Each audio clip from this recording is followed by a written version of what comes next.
రెగ్యులర్గా అటు camp office నుంచి పరిపాలన పరమైన అటు క్యాంప్ ఆఫీస్ నుంచి సీఎం క్యాంప్ ఆఫీస్ నుంచి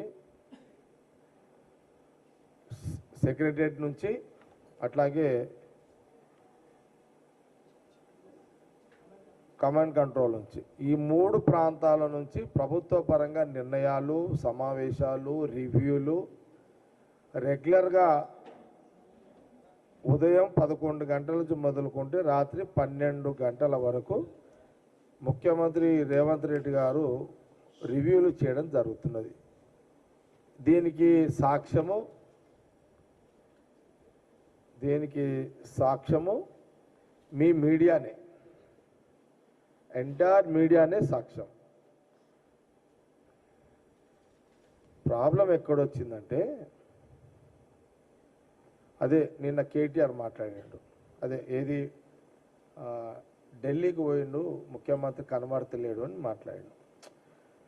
నేను ఎందుకు అంటే కేటీఆర్ అన్న మాటకు కొంత క్లారిటీ ఇచ్చే ప్రయత్నమే కాంగ్రెస్ పార్టీ గాంధీ భవన్ నుంచి క్లారిటీ ఇస్తుంది. మళ్ళీ చెప్తున్నాను వినండి. కేటీఆర్ అడిగిన దానికి, విమర్శించిన దానికి కౌంటర్గా ఈరోజు మేము కాంగ్రెస్ పార్టీ గాంధీ భవన్ ద్వారా తనకు క్లారిటీ ఇస్తున్నాం. ముఖ్యమంత్రి రేవంత్ రెడ్డి గారు రెగ్యులర్గా ఉదయం 10:30 నుంచి మొదలుకుంటే రాత్రి 12 గంటల వరకు అతని ఇల్లు క్యాంప్ ఆఫీస్ నుంచి ఇటు సెక్రటరియట్ నుంచి అటు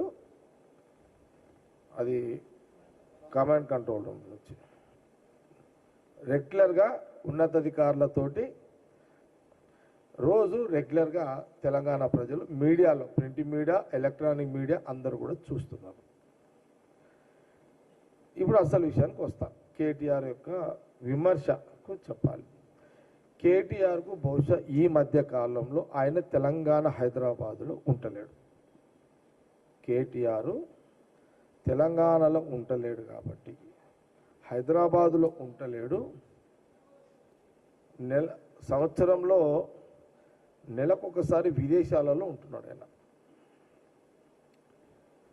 నాకు తెలిసిన కాడికి ఈ మధ్యలో నేను గమనిస్తుంది ఏంటంటే 10 రోజులు హైదరాబాదులో ఉంటుండు, 20 రోజులు ఏదో ఒక దేశంలో పోయి అక్కడ పోయి ఏదో పని మీద పోయి అక్కడ ఉంటుండు.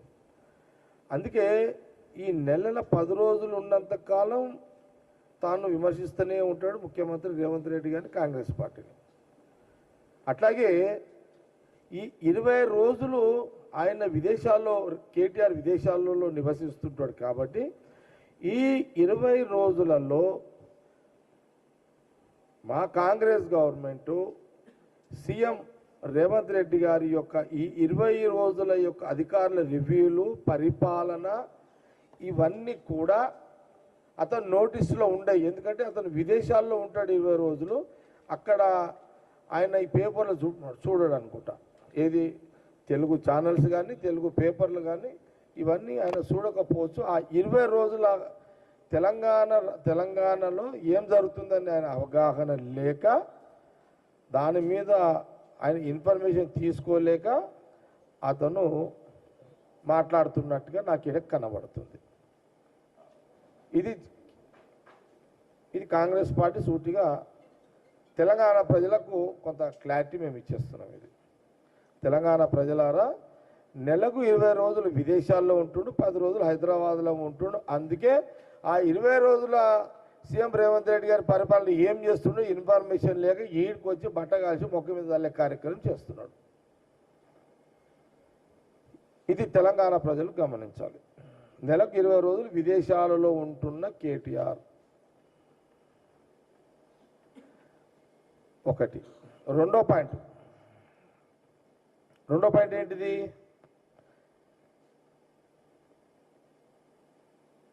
ముఖ్యమంత్రి రేవంత్ రెడ్డి గారు ఢిల్లీకి ఎందుకు పోతున్నాడు? సెంట్రల్ గవర్నమెంట్ ప్రైమ్ మినిస్టర్ కానీ సెంట్రల్ మినిస్టర్స్ వాళ్ళందరూ కూడా ఢిల్లీలో ఉంటారు. నిధుల కోసము, ఇప్పుడు సపోజ్ ఎరువులు కావాలి, ఢిల్లీకి పోవాల్సిందే. నిధులు కావాలి, ఢిల్లీకి పోవాల్సిందే. ఇరిగేషన్ ప్రాజెక్టులు, నీళ్ళ పంచాయతీ నడుస్తుంది, ఢిల్లీకి పోవాల్సిందే. 10 ఏళ్ళు పరిపాలించిన మంత్రిగా కేటీఆర్ గారు, మీ నాయన కేసీఆర్ గారు ఢిల్లీకి పోవాలా పోవద్దా అనే యొక్క ఇంగిత జ్ఞానం మీకు లేకపోవడం బాధాకరం, దురదృష్టకరం. ఏముంటుంది ఆడ ముఖ్యమంత్రిగా? 1కి 4 సార్లు ఢిల్లీకి పోయి ప్రధానమంత్రిని కన్సల్ట్, ఇరిగేషన్ మినిస్టర్ను, సివిల్ సప్లై మినిస్టర్ను, లేకపోతే ఆర్థిక శాఖ మినిస్టర్ను, మున్సిపల్ అడ్మినిస్ట్రేషన్ కానివ్వండి,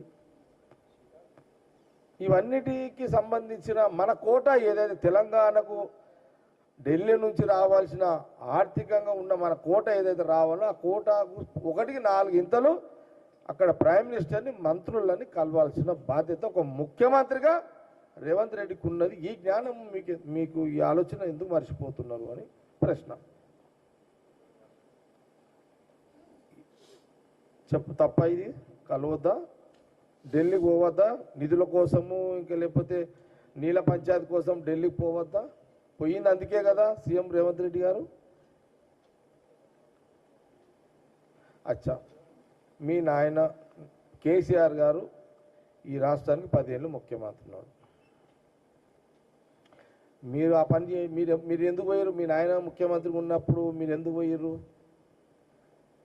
ఎందుకు పోయారు అంటే, మీరు అంటే ఆయన సంతానం, కేసీఆర్ గురించి కాదు. మీరు ఎందుకు పోయారు అనేది ఒక ప్రశ్న మేము అడుగుతున్నాం. మీరు ఎందుకు పోయారు? ఆయనేమో ముఖ్యమంత్రి రేవంత్ రెడ్డి గారేమో ఎరువుల కోసము, నీళ్ళ పంచాయతీ ఉన్నది, నిధుల కోసము, పరిపాలన పైన కొన్ని అంశాల మీద అక్కడ ప్రధానమంత్రిని, మంత్రులను కలవడానికి సీఎం రేవంత్ రెడ్డి గారు అక్కడికి పోతున్నాడు. మీరెందుకు పోయారు? మీ కుటుంబం ఎందుకు పోయింది ఢిల్లీకి? లిక్కర్ దందా చేయడానికి పోయారు. మీరు ఢిల్లీ పోయారు, లిక్కర్ దందా మొదలుపెట్టారు, విస్కీ బ్రాండ్ బీర్ల దందా స్టార్ట్ చేసిరాడ. మీ కవిత దొరికింది, లోపల పడ్డది. కేటీఆర్ ఎందుకు పోయిండా అంటే కవిత జైల్లో పడ్డదని పోయిండు. హరీష్ రావు ఎందుకు పోయిండా ఢిల్లీ అంటే ఈడీ ఆఫీస్కి పోయారు. మీ తీరేమోనైనా ఆడ ఈడీ ఆఫీసులో చుట్టూ ఆడికి ఏమైనా పోయిండా? మీరు ప్రధానమంత్రిని, మంత్రుల కంటే ఎక్కువ మీరు ఈడీ ఆఫీస్ చుట్టూ తిరిగితే సరిపోయింది మీ పుణ్యకాలం అంతా. నైతికంగా మీకు హక్కు ఎక్కడా అని కాంగ్రెస్ పార్టీ కేటీఆర్ గారిని ప్రశ్నిస్తున్నారు.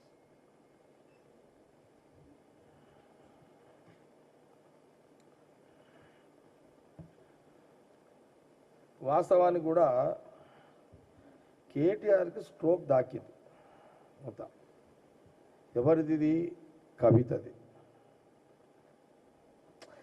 ఏదన్నా తట్టుకోవచ్చు భయ్, ఇంటి పంచాయతీ ఎవడు తట్టుకోలేడు.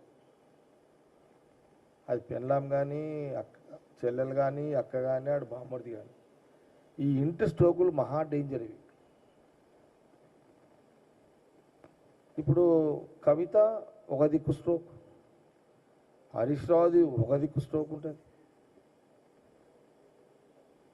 అందుకే పాపం సీఎం రేవంత్ రెడ్డి గారు పాపం అనాల్సి వస్తుంది. ఎందుకంటే ఇంత కష్టపడుతున్నాడు. ఇక ఆడిపోయినప్పుడు మా నాయకులను కలవాల్సిందే కదా.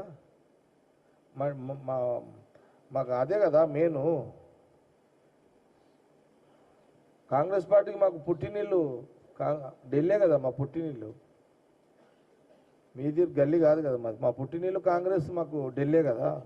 పోయినప్పుడు రాహుల్ గాంధీ గారిని, ఖార్గే గారిని, కేసీ వేణుగోపాల్ గారిని అక్కడ కలిసి వస్తాడు. అదొక బాధ్యత. అది కాంగ్రెస్ ముఖ్యమంత్రి కాబట్టి ఇంకేం పెద్ద దీని మీద విమర్శలేం పెద్ద అవసరం ఏమొచ్చింది? అది చదువు ఇది అయింది. మీ స్ట్రోక్ పంచాయతీలు మా నెత్తికి ఎందుకు రుద్దుతున్నారు నైనా మీరు? మీ ఇంటి పంచాయతీలు నువ్వు డిస్టర్బ్ అయ్యి తెలంగాణ ప్రజలకు రాజకీయంగా కాంగ్రెస్ పార్టీ మీద రుద్దడం ఏంటి ఇదంతా అని కాంగ్రెస్ పార్టీ మీడియా ద్వారా స్పష్టంగా తెలియజేస్తుంది.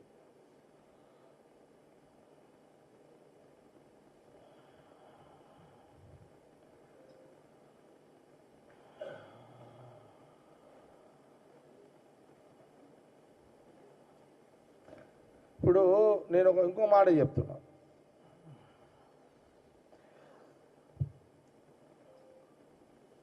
కేసీఆర్ గారు నాయకుడు, మేమెవరం కూడా దాన్ని ప్రశ్నించాం. Big personality, no doubt. Good personality, no doubt.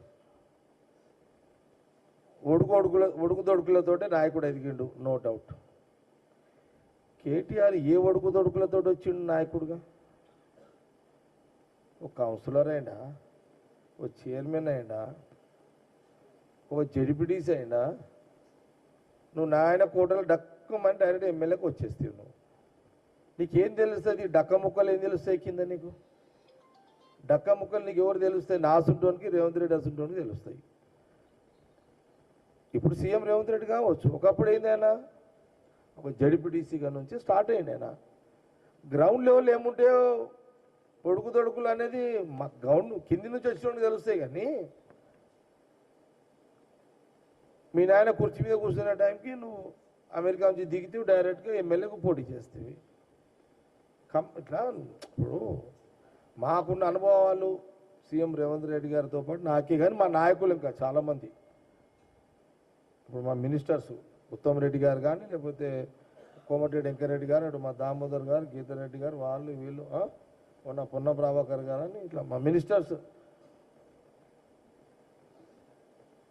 చాలామంది నాయకులు ఉన్నారు కదమ్మా.